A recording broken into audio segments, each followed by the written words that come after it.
connected with Oxford University as well, and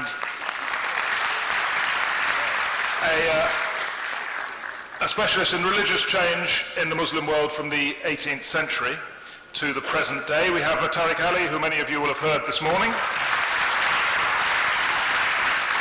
who not only does TV and all media, but novels and political books, and is extremely prolific. And we have Professor Ayesha Jalal from Tufts University,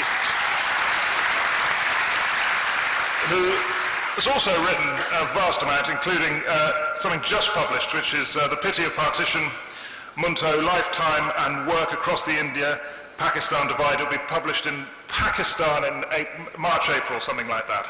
So it's quite an open topic we've got here, Pakistan, a modern country, open to all sorts of possible interpretations. So let's just get a sort of initial view from the panel on that very broad topic. And can I ask you, Professor Robinson, first of all, just to sort of give your general first statement on it?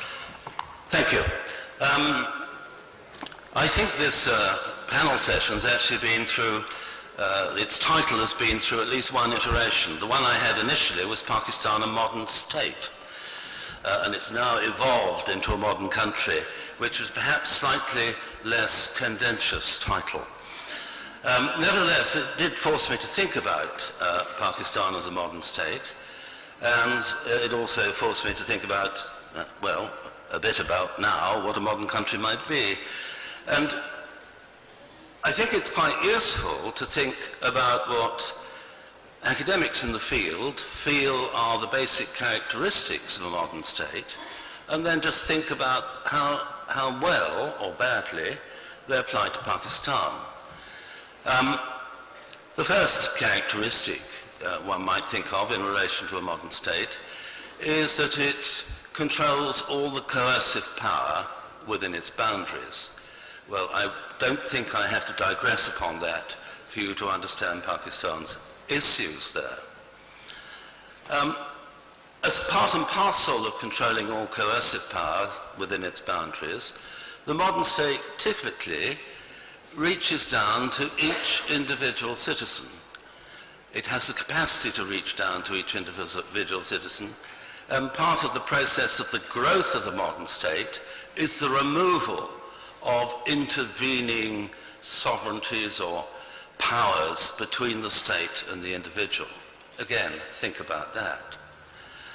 A third aspect of a modern state is its capacity to defend its boundaries, both against forms of aggression, but also against forms of migration. And again, we're well aware that Pakistan has some difficulties there, about which perhaps the less said at the moment, the better. Another dimension of a modern state is its capacity to protect minorities, a subject about which Tariq was very eloquent this morning. Yet another measure of the modern state is the amount of taxation that it raises from its people. As you may know, Pakistan at the moment raises just 1% in direct taxation from its people and 9% in taxation overall. The average for most modern states is between 20 to 40% of GDP.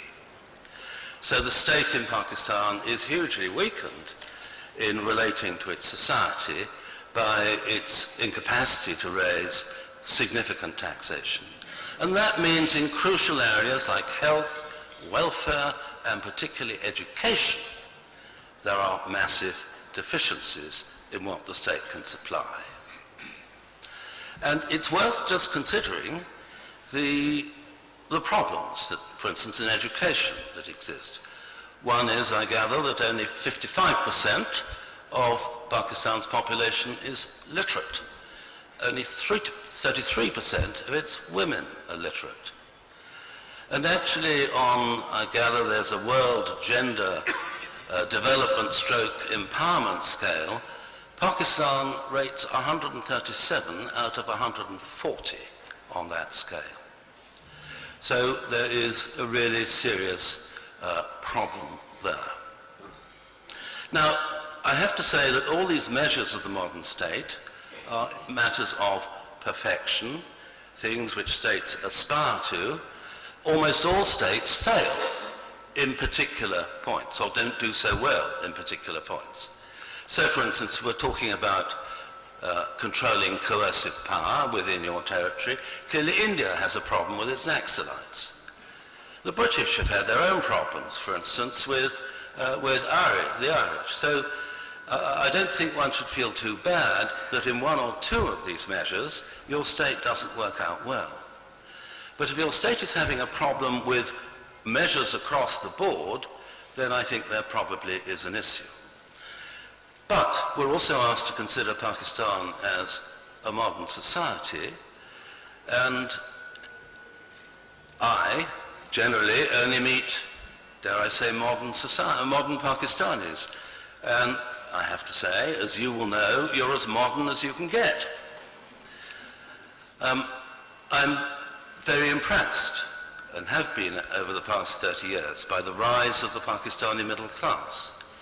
I've been extraordinarily impressed by the vigor of your media over the past 20 years, when you've been allowed to speak to each other more freely.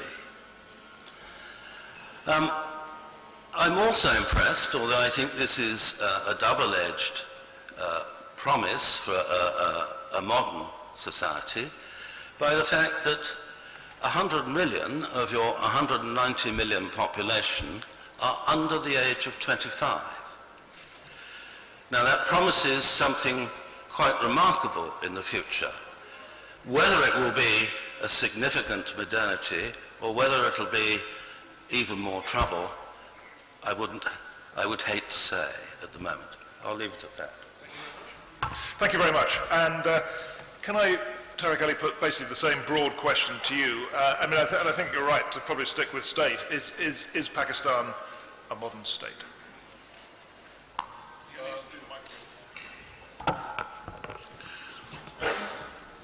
Well, what's interesting is that the subject has changed from government to state or vice versa. The question mark has been constant.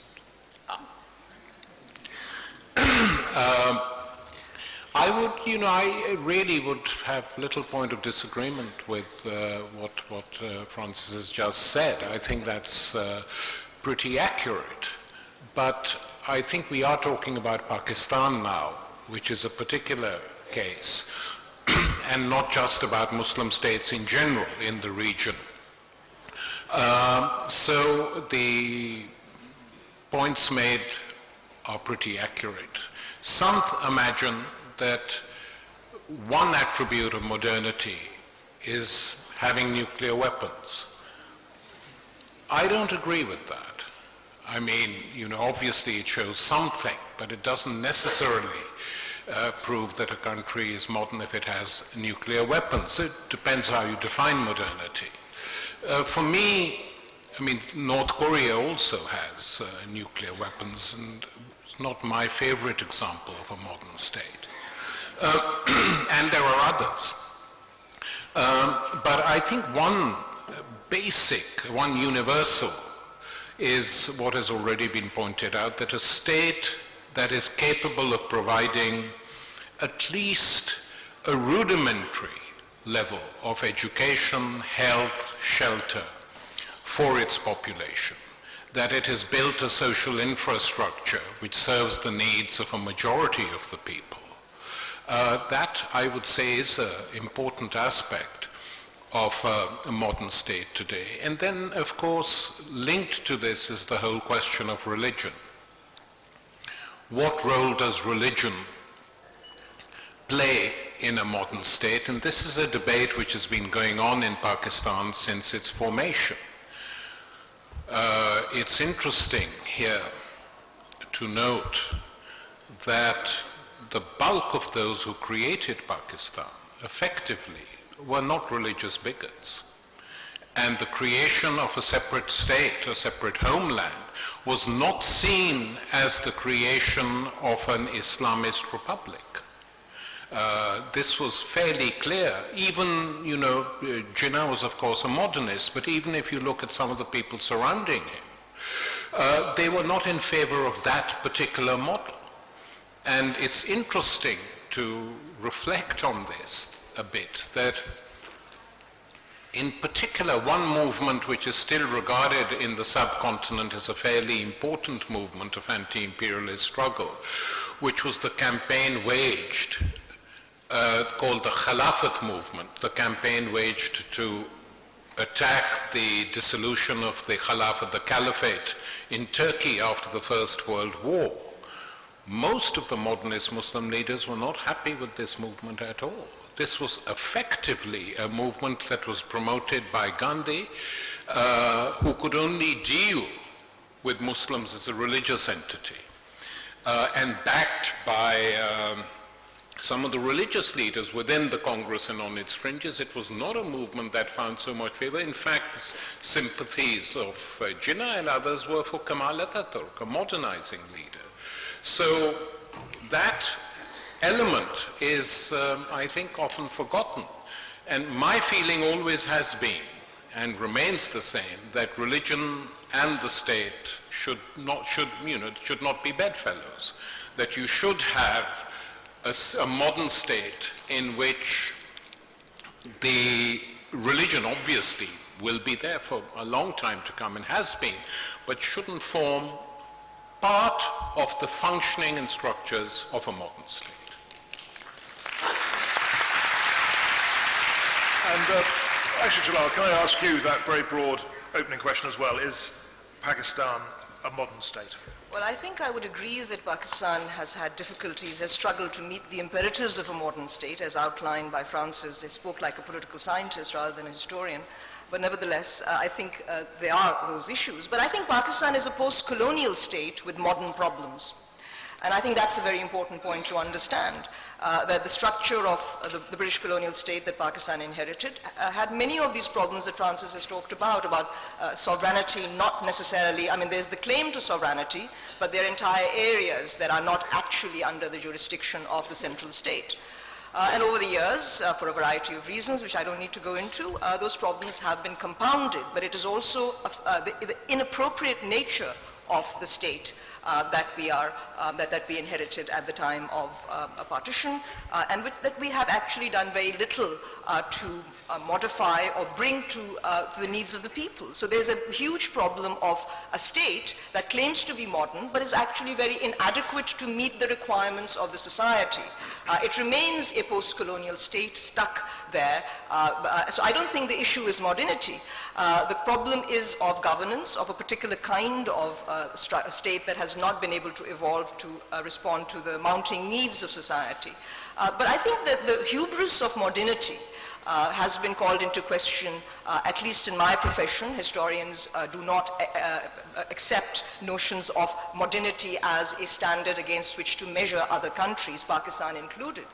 So I think Pakistan has many modern problems, which include the question of religion. As a historian, I would say that many of the problems of religion that are being talked about, that are there in our face, militancy, these are modern problems. These are problems that have been generated by modern circumstances, and we need to address that.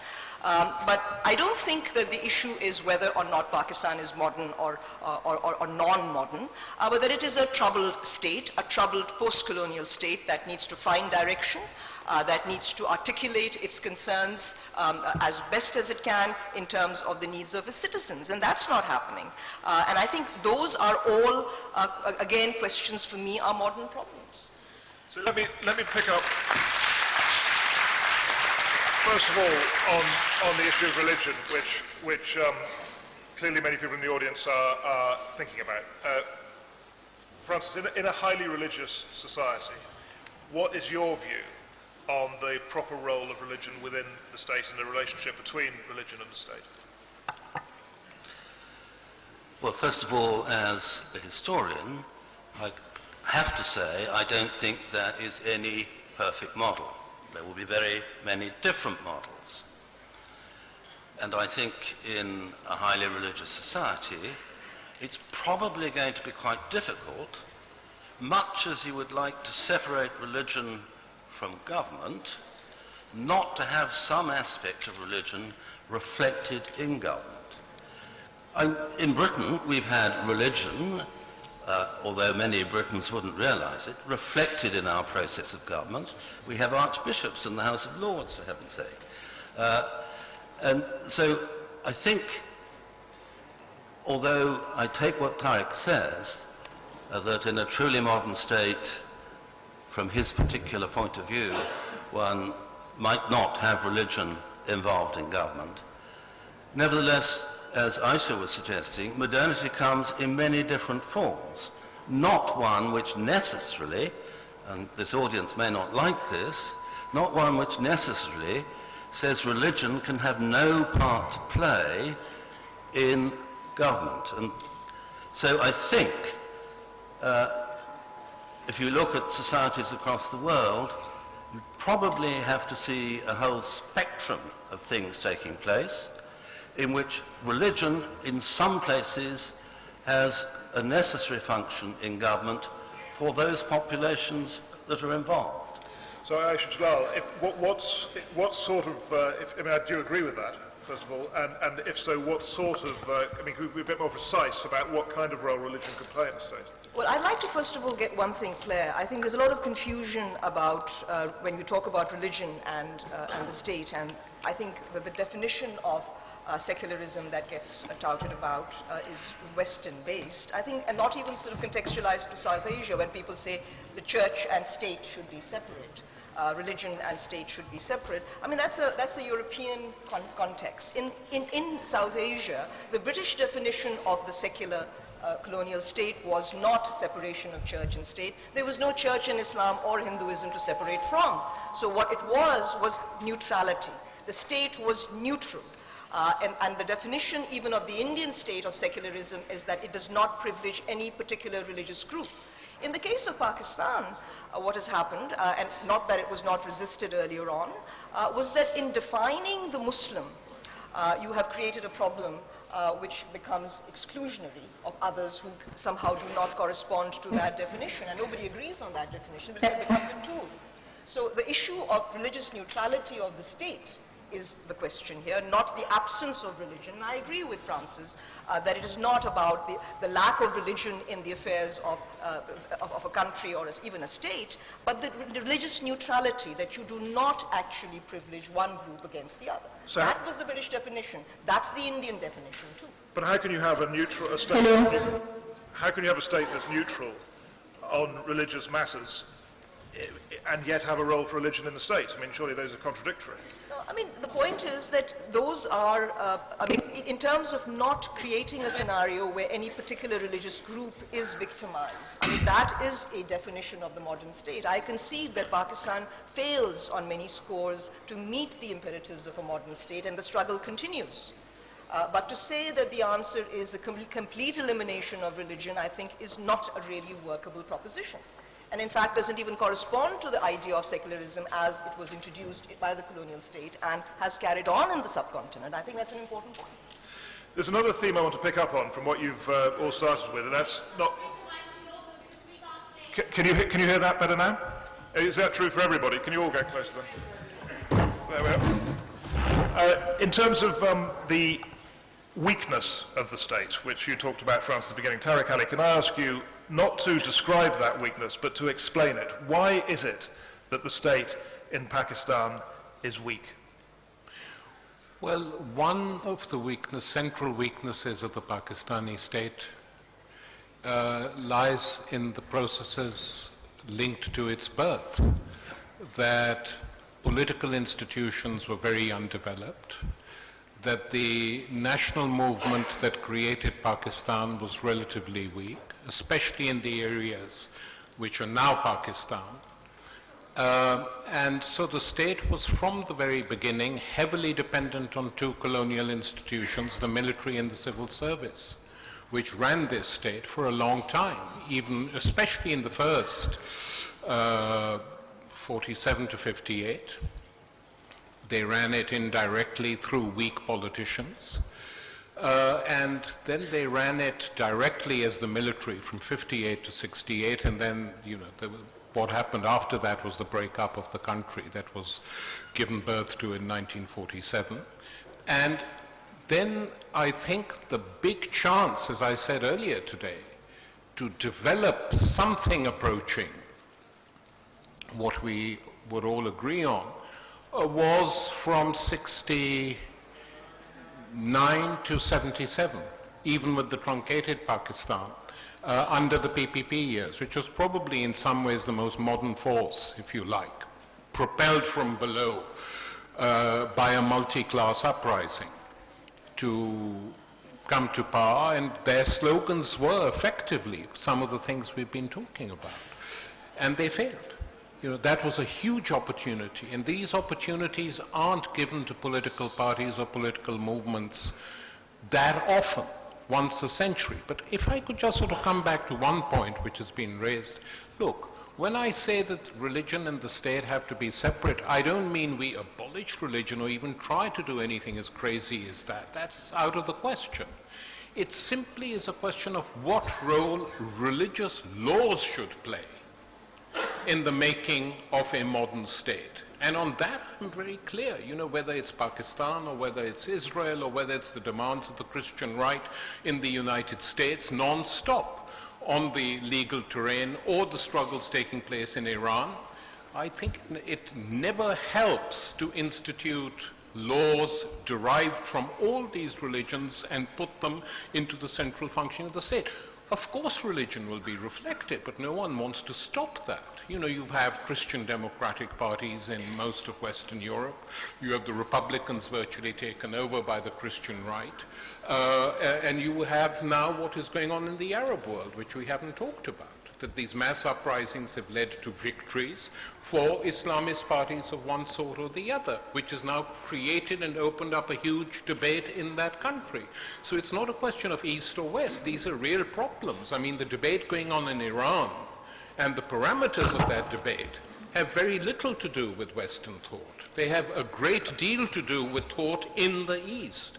So I would be cautious about defining all attempts to discuss this as somehow a remnant of Western thought or that. Not that there's anything wrong with that, but it's simply not the case. These are problems which are coming up from within Islamic societies themselves, and they will carry on coming up. I mean, you know, that's, I think, needs to be stressed. I'd like to.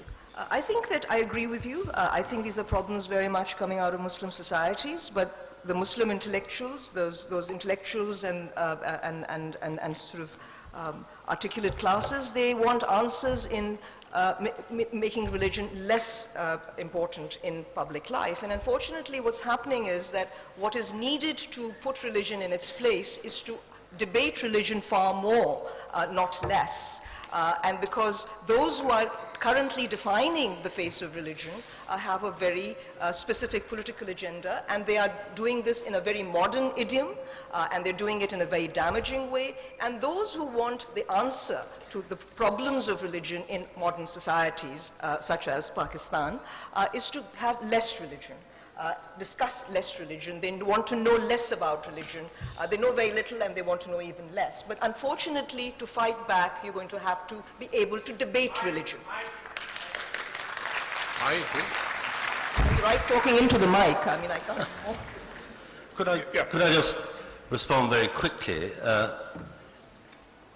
First of all, I think one thing that Tariq didn't mention in talking about the difficult circumstances in which Pakistan came into existence was, of course, within a couple of years of the foundation of Pakistan, it is locked into a Cold War rivalry.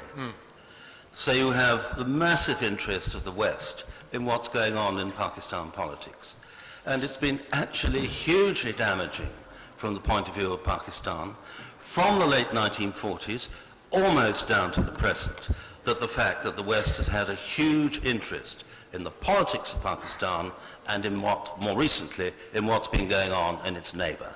That has done massive damage. And I don't think we should ever forget that in talking about what happens in Pakistan.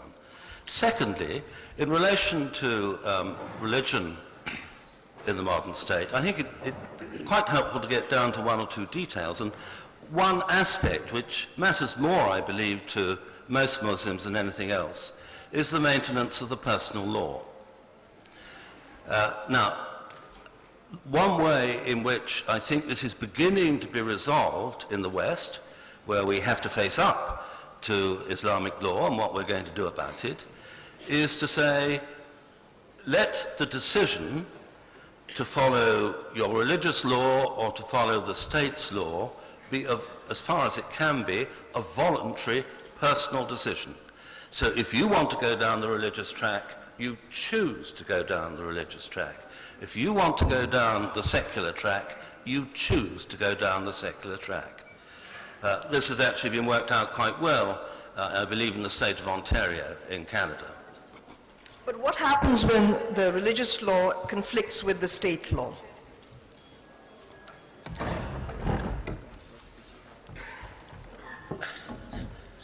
So I missed what you said. I was being distracted. I asked Francis the question, actually. What happens when the religious law, you said that these both tracks are available. You can go the secular track or the religious track. This purely impersonal law. Yeah. How it works out in the law of inheritance, I don't know, but I think it probably works out that you go down the Islamic law of inheritance. You don't follow, say, British laws of primogeniture or anything like that. But in the event of a conflict between the law of the British state and the Sharia law, what will be the solution? In Canada, I believe, or in the Ontario system, there is arbitration between the two to produce a solution. Let me move this on to another area which, you've talked about the role of colonialism and the role of religion in the state. What is the role of class in the Pakistani state? And do we talk too much about religion and too little about class as a driving force of Pakistani society? Tariq Ali. Well, I mean, we talk too much about religion now, but not enough even. I agree very much with what Ayesha said on that, because in order to debate and discuss with religious fundamentalists, you have to know something about the religion. Otherwise, you lose even before you've begun that particular debate. So that is an important point. In terms of class, I mean, if you look at... You're getting close, in terms of class, if you look at what is now Pakistan, I don't talk about Bangladesh. It was hugely underdeveloped. It was largely a rural society. The level of industrialization in these provinces which comprise Pakistan was infinitesimal. So you had effectively a huge landed class, landed gentry, which in some provinces, Sindh, southern Punjab, parts of the northwest frontier, exercised complete sway over the people they, I was going to say owned, it was almost like that, the Haris of Sindh in particular. And that determined the politics of the country. Because these were the political notables who ran the various political parties. And none of the land reforms, either Ayub Khan's land reforms or the land reforms promised by the PPP, ever managed to break the stranglehold. What did happen was that during the military dictatorship, the first one, you had a huge spate of industrialization taking place in the country, which is what made Karachi a relatively modern city in many ways. And you then had other problems, but this deep structural defect of effectively a feudal mentality in the country's political structures, in the genetics of its political class, never completely disappeared, and this remains, by the way, a problem to this day, and it used to be talked about a lot. I mean, the big uprising of 68, 69 talked about nothing else, when the big slogan of the PPP was Roti, Kapra and Makan. Of India by Indira Gandhi, Garibi Hatao, and poverty. So these were big slogans throughout South Asia at the time, including in Pakistan, but nothing much came of them, and it remains a thing. I think there's no doubt that the middle class has grown, and you have amazing sort of developments in Pakistan today, like this character Riaz Malik, who could be straight out of a Balzac novel.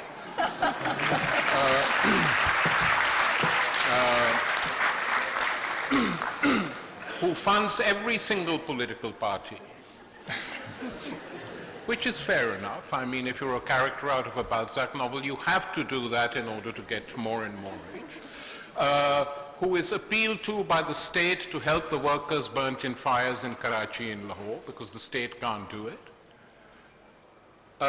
who constructs these upper middle class satellite cities, cage cities with replicas of Trafalgar Square and God knows what in the middle of nowhere.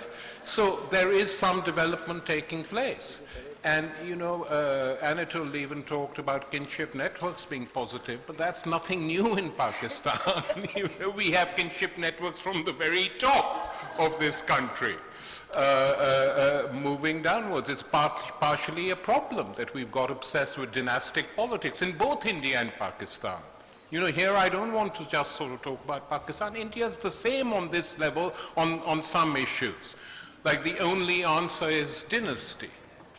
And it's the same business here. So I think class and that whole attitude remains very strong. One last point. Which is worth repeating, I made it earlier, that we have in Pakistan a bubble, I call it, a large bubble, and in that bubble live many of you present here. Not all, but many, in terms of education. I mean, you can get a very good education if you've got lots of money. You can get a very good, we have some of the best doctors in the world. Fine, they function and well. But that's a problem on one level, not for the rich, but it's a problem for the middle classes and it's a problem for the social layers beneath them.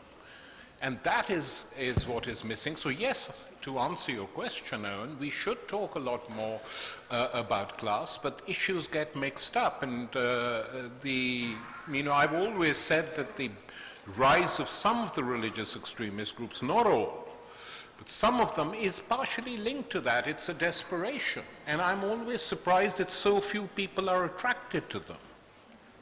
Yes, there win more support on that basis. Yeah. Let me ask Ayesha Jalal to frame the question this way. What is the more, what is the element, the aspect of society that's leading to more conservatism, the class structure or religious belief? None. I think it's the state's policies. I think the state has, at various stages, led this panel is supposed to talk about identity. And I've always maintained that the issue is not of, there's no problem of identity. The problem of identity really is that of the state. People have multiple identities. They're Sindhis, they're sort of Muslim, they're Haris and whatever. It doesn't really, they're comfortable. But the definition of one singular identity as the prominent one and the only one, that's the problem. And it's a state-related issue, which is, I mean, as Tariq's been pointing out, the creation of Pakistan, the problem is rooted in that, the need to define itself vis-a-vis India. That has generated many of the problems.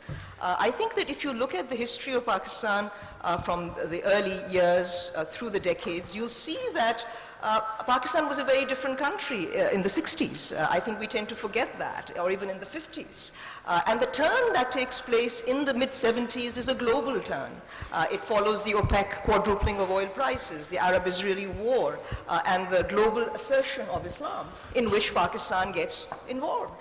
For a variety of reasons. It coincides with the 71 breakaway of Bangladesh, which means that Pakistan turns to West Asia much more for money, for very pragmatic reasons, not even for religious reasons. I think many of the problems in Pakistan have nothing to do with religion. They're strategic issues in which religion is utilized to attain certain strategic objectives. So I do think it's related to the state, in large part. Only that the state may well have lost that narrative control that it itself generated, something that we were watching very early on with Hamid Harun's panel earlier, with the films. Could you just explain that last remark? How's the state, no, I'll ask you to come in, yeah. But Ayesha Jalal, how's the state lost control? Well, I mean, I think that if you go back to the Lal Masjid affair, I mean, I think from there on we see that this is the very state that seemed to be deriving some mileage out of the conservative turn or the militancy, if you like, began to face the fire itself. It came into the line of fire. So I think it does lose the narrative and has lost the narrative to a large extent. I think Pakistanis have lost the narrative globally about their country, and that's a product of state policy. Francis.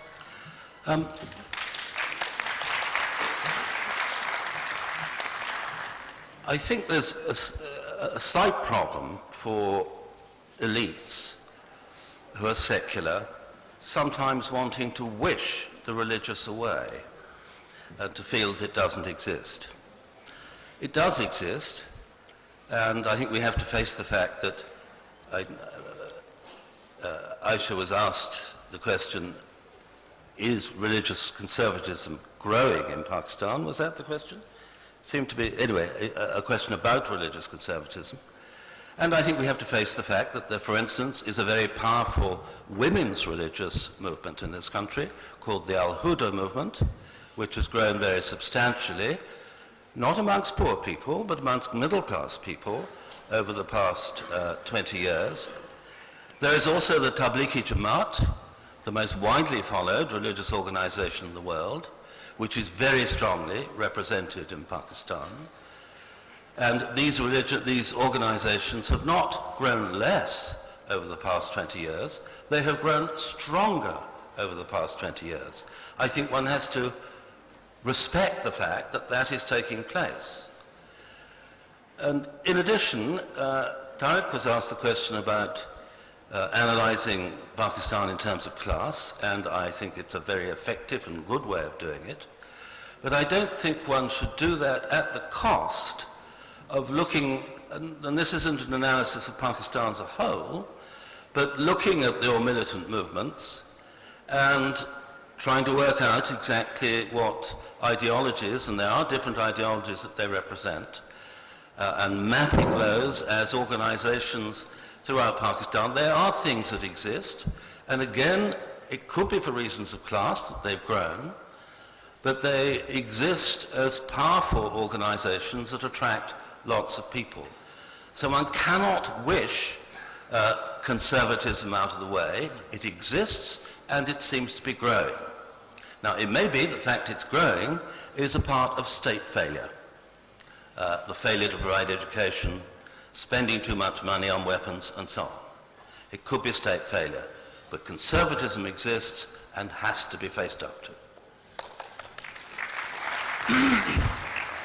I don't think there's any doubt about the growth of these middle-class religious movements, which are, in a sense, Ayesha's absolutely right on that, very modern movements. Yeah. These are movements related to the world as we live in today, a world in which large numbers of people find themselves in a huge vacuum for a variety of reasons, and many turn to religion as a first alternative, or in some cases as a last alternative, imagining that everything else, or thinking or believing that everything else has failed. No, one can't wish them out of the picture at all, but one has to find ways of arguing against them and combating them. And this is not simply a problem in Pakistan. I mean, you have similar movements in many different parts of the world. In parts of Africa, you have, a religious conservative party in power in Turkey, similar developments taking place in different countries in the Middle East. But there, at least, they're in power. So once these movements are in power, it is much easier to debate and discuss with them. The movements like Al-Huda or the Tablighi Jamaat are not political movements in a direct sense. They are, I would say, largely cultural or even psychological movements which attract people who feel the lack of anything else. And here, there's no easy ways out. There are no easy solutions. Repression, of course, is the last and should never even be attempted because it never works. As far as the violent extremist organizations are concerned, their creation is not a huge mystery. I mean, they were created by the state at a particular time to fight the Russians who had stupidly occupied Afghanistan for 10 years, backed by the West completely, Most of these religious leaders, you will see photographs of them with Reagan in the White House and Thatcher at 10 Downing Street. I mean, you can just see them all, some of whom are now on the most wanted lists. So we know how that happened, and the problem is that once having let these genies out of the bottle, they could never be put back in again, and they acquired a certain autonomy. How great that autonomy is, we don't know. But you know, what constantly shocks me is the inability of this state to basically defend law and order, stop one civilian, one citizen from killing the other. And the fact that they can't do that is extremely worrying. Is it the inability or is it the unwillingness? I've always wondered whether it's the inability or the unwillingness. Well, we don't know this, Ayesha. I mean, you know, there's so many conspiracy theories in this country that it's difficult to keep up with them. But I think one important factor in all this is that some organizations created by the state and funded by its intelligence wings, they don't want to give up until the Afghan business is finally sorted out. I think the new war in Afghanistan and the occupation of that country, with all that's resulted, has helped to destabilize Pakistan. The drone attacks are impermissible and should not be taking place, and that doesn't help us. Madam, we're in a very unusual situation here, having a growing audience, which is a very good sign. And I hope there are microphones in the audience. Is that the case? Can people see microphone? Has anyone got a microphone? Is there a microphone available? Yes. So let me, this is going to be difficult because there will be more questions than we have time for. We've got about 20 minutes, 15, 20 minutes. So can you just give one to that gentleman who's standing up there? And if you catch my eye, is there a second microphone? Because then we can make this more efficient. No, is there a second microphone, I'm asking? Most Pakistanis think that the Westerners are modern. I have had this opportunity to meet certain British teachers sometime back, and I asked them questions about what they were teaching in their biology classes. And I asked them whether you are teaching the intelligent design theory in your classes, and they were not at all aware about this theory. So that is the situation prevailing in the West, that most of the people, even educated in Western countries, they are most of the time superstitious. 40% of the people in the West are superstitious people. And so I think all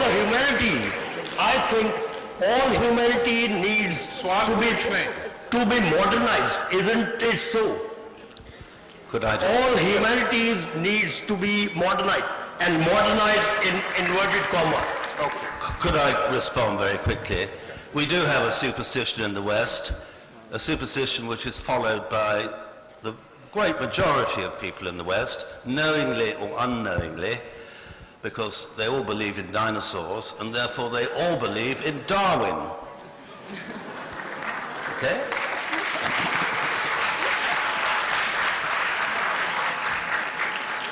We've got a question here. Yeah, my question is about the rise of conservatism in Pakistan, and previously it was attributed to a certain state policy or direction of state policy. And my question is there a certain internal logic that drives state policy?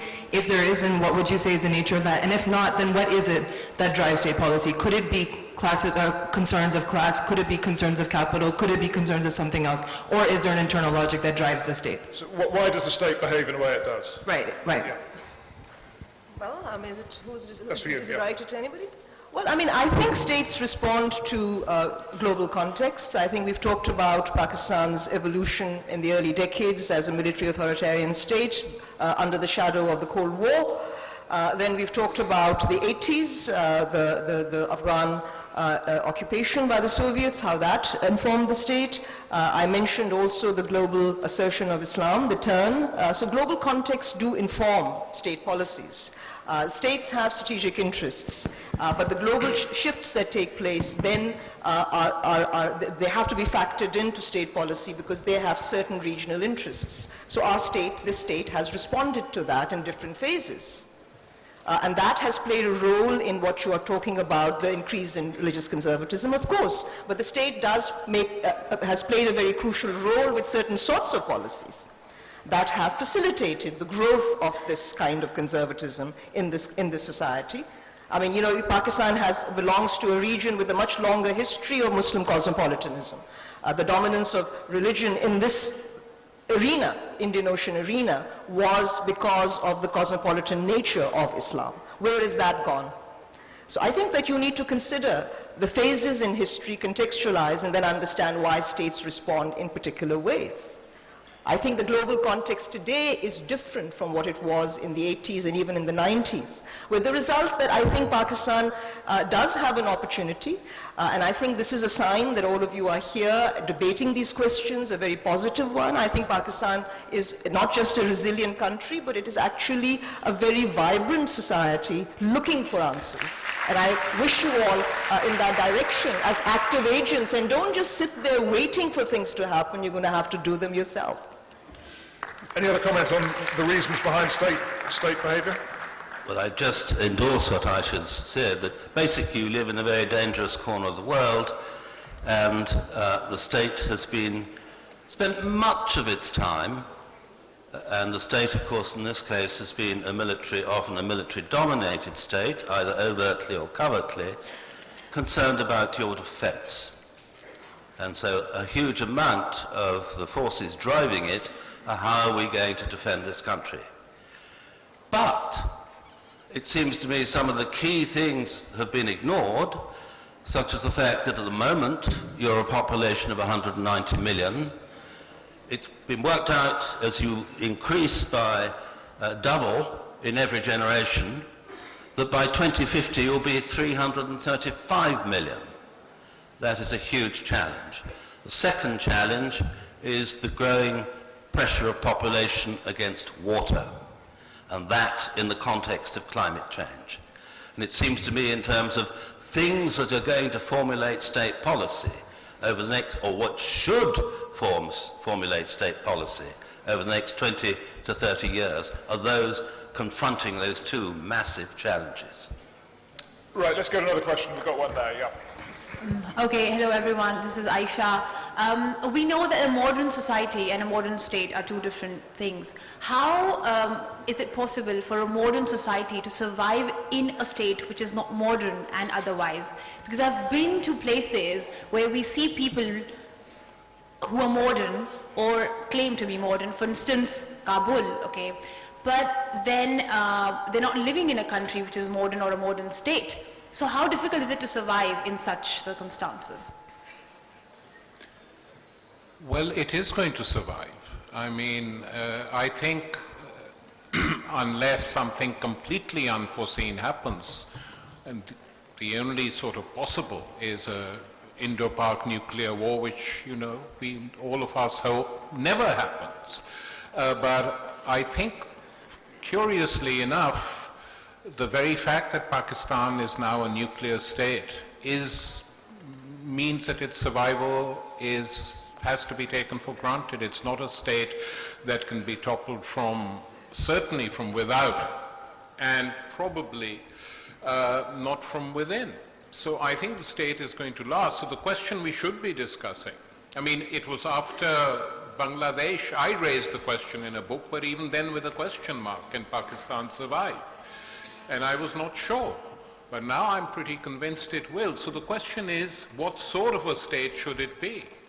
And Francis points out rightly to the population growth and the problems, and one figure which always haunts me and depresses me is the figures given by the UNDIP reports over the last 10 years, which are quite shocking. in terms of social development, that 60% of the children born in Pakistan are born moderately or severely stunted. That's a statistic that should give much room for thought, that the average height of the Pakistani citizen is going down. This new fast bowler, Irfan Khan accepted.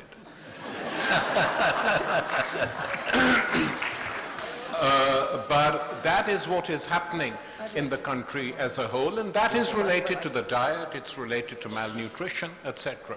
So the questions we should be discussing are how to improve the state and how to make it into a state that serves the needs of all its people, who are now predominantly young people.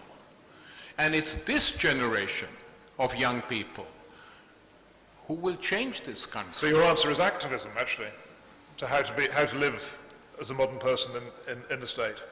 Well, you live, you know, I mean, I'm not 100% sure what a modern person is, to be perfectly frank, but never mind. Let's say that for those who are already educated, then their task should be to enable those of their brothers and sisters, I speak not in a kinship sense, but referring to society as a whole, who are not educated, who don't have enough to eat, who don't have facilities. The campaigns, movements should be to make sure that that happens. You know, that also, let me say another thing, that isn't going to happen through pure social networking, or through tweeting, or through Facebook. Got a question down here. Hi, I just wanted to, I have a question and a comment, and in the beginning I just wanted a question. Well, first I wanted to say to Ms. Jalal, it is an absolute honor hearing you as the only woman on the stage. You're a force of nature, and I'm in awe. And my question actually goes back to a point that you raised about the issue of neutrality in the role of the law. I'm a human rights lawyer, and I defend death row prisoners, and I defend Christians and I defend Muslims. And I like the point about, you know, we don't talk enough about religion, because frankly, although I've been educated in the West doing my law degree, I've come here and I try to use Sharia law to win arguments in court. But I wanted to ask you, where do you think, you know, in a system where the state is supposed to ensure neutrality, isn't there an inherent conflict with Islam that perhaps aspires more than other religions that are older to order the state in a political and a legal sense? And so what would happen, for example, if you have a Christian, you know... I can't really follow you. Sorry, I'll try to be clear. Simplify the So, neutrality. How does a legal system that would reflect neutrality play with different religions, you know, and their criminal laws, and what happens to a person who doesn't have a religion? What law are they subject to? So what role does the state play in, you know, arbitrating between these various legal systems under Islam, Christianity, Hinduism, all that? Well, I mean, there's a long history in this region of various laws being utilized. What I was saying was that the state has to be religiously neutral in the sense of it cannot privilege one community over the other.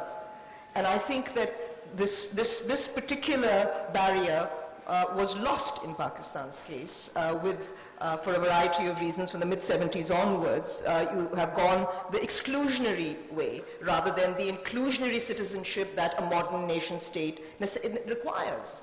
So that is where the privilege issue comes. The issue, I was trying to make the distinction that it's not about no religion and state, but the fact that the state must not be partial to any single religious community, which means that it will discriminate against someone else, right? Because the modern nation state's definition, apart from the instruments of coercion, is that it extends equal rights of citizenship to all, regardless of whether they are religious or non-religious.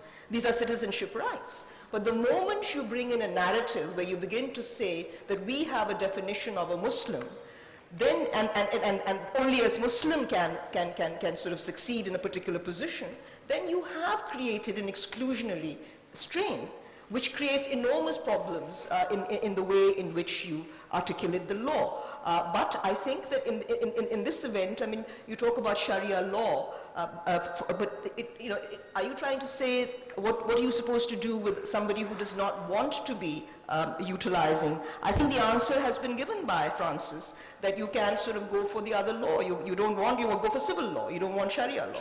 I think that right should be there to a citizen. I mean, I'm not sure I've answered your question, but that's what I understood. Thank you very much. There's a question here. Yes, I have a question for all three of you. If you were to vote in the upcoming elections, who would you vote for? Barack Obama. Francis, you don't have a vote. I don't have a vote. Tariq Ali, do you want to answer that? Yeah. Look, if I vote, I do have a vote as an overseas citizen, I think. But my feeling is that we need just a shift from the current sort of paradigm in Pakistani politics, that we need to move away from the PML and the PPP.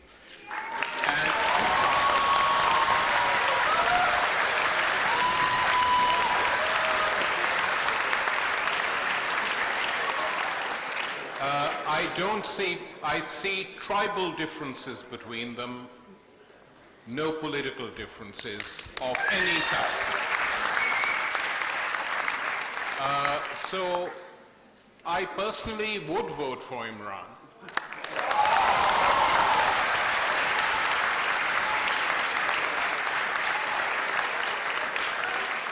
Not on the basis that every single thing he says I agree with, or on the basis that if elected, and it's a very big if, every problem is going to be solved.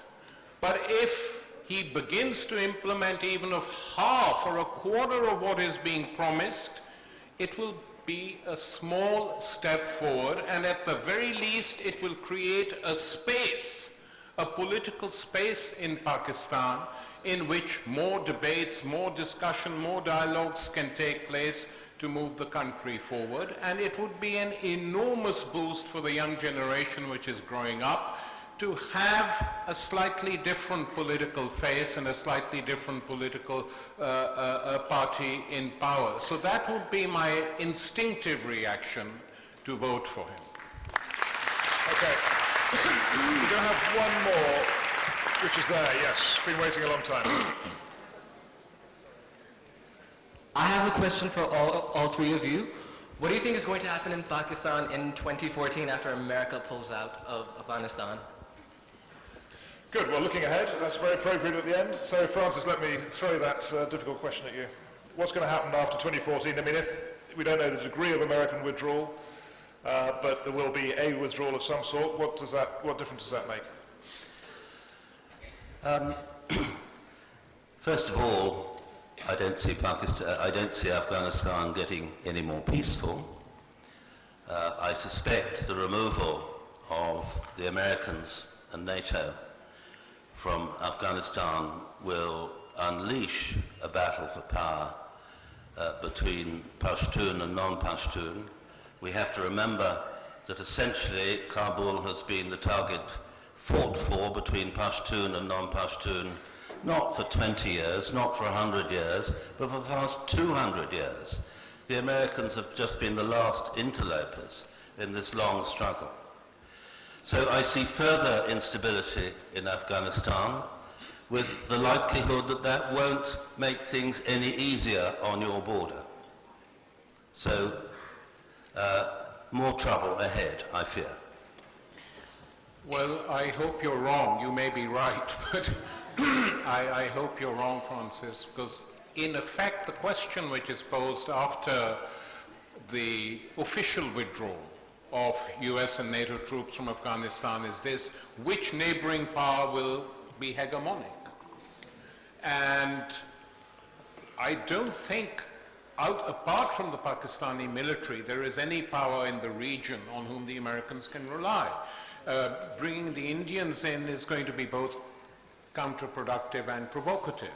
I've been arguing now for the last 8 years, in fact on the first anniversary of the occupation of Afghanistan, that a sensible outcome would have been for the United States and its NATO allies to withdraw rapidly, but to leave in place a government with the backing of regional powers, which would be Pakistan, Iran,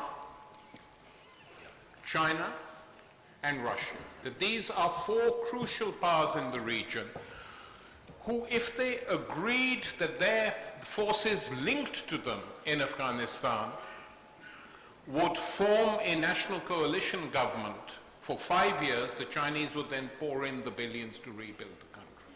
Now, I'm not saying this would have worked, but I'm saying it should have been given a shot. But they weren't prepared to do that. And in fact, there was very little nation building that went on under the NATO occupation, as we know. So I think that unless something positive is sorted out with the withdrawal, you will have a struggle for power. And I still believe that a Pakistani, Iranian, Russian, Chinese condominium could probably work the system, something the West can't do. Okay, the room's going to be needed in the next 15 minutes. Yes, I'd just like to respond to this point about 2014. I think what you are anticipating in 2014 has already started. It's been happening for the last several years. So you're going to see more of it, and I think the real danger is that the situation in Pakistan is going to be further destabilized. It's not going to get better. It's not just Afghanistan, but in Pakistan too. I think that raises the question for the citizens of Pakistan, that this is not the time to sit back and let things unravel, but that you need to be actually out there, active, and make sure that the after effects of 2014 don't get worse. I mean, that's already happening. I mean, it's precisely because of 2014 that you're seeing this kind of tragedy being enacted in Quetta with the Hazara community being targeted. It's all connected with the 2014 scenario. So I think that to see Pakistanis reacting to this as they have emotionally is heartening, but it's not enough. I agree with Tariq that tweeting and social networking is not going to be enough. You're going to have to be much more active to make sure that the after effects of 2014 do not wash away the little that you still have as a country. Thank you very much indeed. Thank you very much indeed. It's been a very interesting session. I want to thank the panel. I'm sure you'll join me. Thank you very much, all three of you.